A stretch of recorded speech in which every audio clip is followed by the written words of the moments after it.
बीडमधील सरपंच सुरक्षित नसल्याचं चित्र वारंवार समोर येते। संतोष देशमुखांच्या हत्येनंतर आता एका सरपंच महिलेला खंडणीची मागणी करत जीवे मारण्याची धमकी देण्यात आली आहे। त्यामुळे न्याय नाही मिळाल्यास आत्मदहन करण्याचा इशारा या सरपंच महिलेने दिलाय। मस्साजोगचे सरपंच हत्या प्रकरण ताजे असतानाच आणखी एक धक्कादायक प्रकार बीडच्या अंबाजोगाई तालुक्यातील ममदापूर येथे उघडकीस आला आहे। याआधी एका राखेच्या टिप्परच्या अपघातात बीडच्या एका सरपंचाचा मृत्यू झाला होता। त्यामुळे बीडमध्ये चाललंय तरी काय हा सवाल सध्या गंभीर होत चाललाय।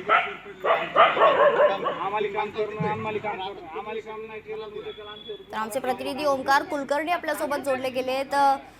ओमकार, खरं तर बीडमध्ये नेमकं काय सुरू आहे? कारण एकानंतर एक सरपंचांचा जीव कुठेतरी धोक्यात असल्याचं चित्र वारंवार समोर येतंय, काय प्रतिक्रिया आहे?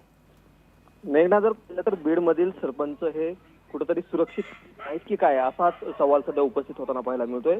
संतोष देशमुख यांच्या हत्येनंतर आता एका महिला सरपंच महिलेला खंडणीची मागणी करत जीवे मारण्याची धमकी दिल्याचा कुठेतरी धक्कादायक प्रकार जो आहे तो समोर आलेला आहे।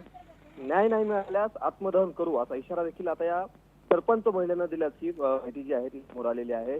मस्साजोगचं सरपंच हत्या प्रकरण ताजा असतानाच आणखी हा एक धक्कादायक प्रकार असंच म्हणावं लागेल।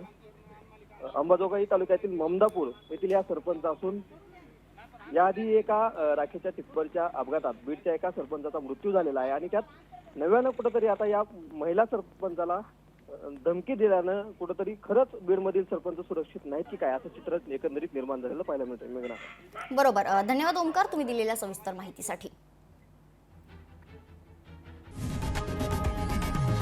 लोकशाही मराठी ऐका, पहा, जागरूक रहा।